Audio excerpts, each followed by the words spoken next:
Hi வணக்கம், welcome to Kavidas flavour. இன்றைக்கி வீடியோவில் நம்ம பார்க்க போகிற ரெசிபி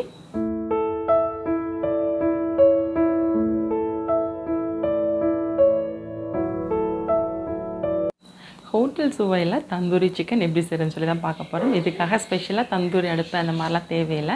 வீட்டில் இருக்கிற சாதாரண டவாலே செஞ்சுட்டு ஹோட்டலில் வாங்கணும் அப்படின்னா தந்தூரி சிக்கன் என்ன மாதிரி ஒரு ஃப்ளேவரில் இருக்கும் அது அப்படியே நம்ம வீட்லேயும் செய்ய முடியும்.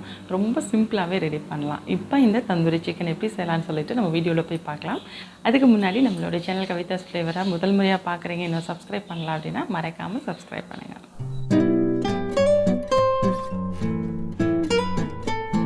சிக்கன் மேரினேட் பண்ணுறதுக்கு 100 ml அளவுக்கு தயிர் ஒரு பவுலில் எடுத்துக்கலாம். அதுக்கப்புறமா ஒரு எலுமிச்சம்பழம் நம்ம பிழிஞ்சு சாறு எடுத்துக்கலாம். இப்போ மசாலா 1 ஸ்பூன் ஜீரகத்தூள், 1 spoon garam masala, 2 spoon Kashmiri chilli, 2 spoon அளவுக்கு இஞ்சி பூண்டு விழுது, தேவையான அளவு உப்பு, அதுக்கப்புறமா கொஞ்சமாக கசூரி மேத்தியும் போட்டுக்கலாம்.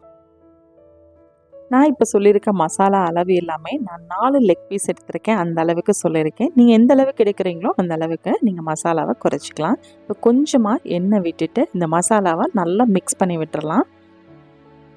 கடைகளில் வாங்கும் பொழுது ஃபுட் கலர் சேர்த்து நமக்கு ரொம்ப ரெட்டாக கொடுப்பாங்க. நான் ஃபுட் கலர் சேர்க்கல, விருப்பப்படுறவங்க சேர்த்துக்கலாம். தந்தூரி சிக்கன் செய்கிறதுக்கு அப்படின்னு சொன்னோம் அப்படின்னா கடையிலே நமக்கு பெரிய லெக் பீஸாக கட் பண்ணி இந்த மாதிரி கீரையே கொடுத்துருவாங்க.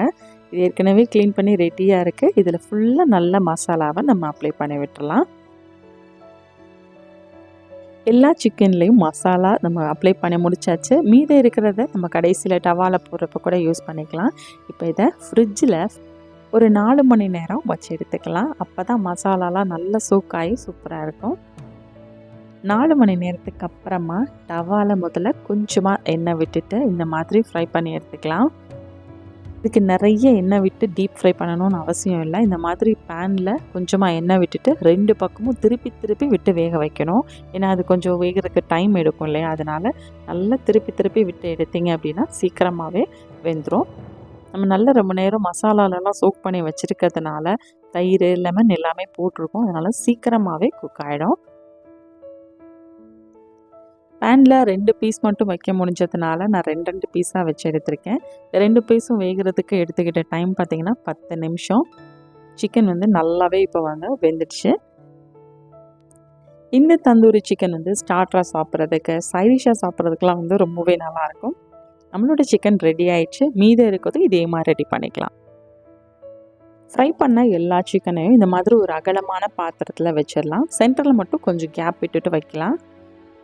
அந்த தந்தூரி ஃப்ளேவர் வர்றதுக்காக நான் இப்போ ரெடி பண்ணிகிட்ருக்கிறது கறியில் கங்கு தான் ரெடி பண்ணிகிட்ருக்கேன். அது சின்ன பவுலில் வச்சுட்டு சென்டரில் வச்சுட்டு கொஞ்சமாக நெய் ஊற்றிட்டு அப்படியே க்ளோஸ் பண்ணி வச்சிடலாம். இதில் வர ஸ்மோக்கில் தான் நமக்கு அந்த ஃப்ளேவர் கொடுக்கும். இது ஒரு 5 மினிட்ஸ் அப்படியே இருக்கட்டும்.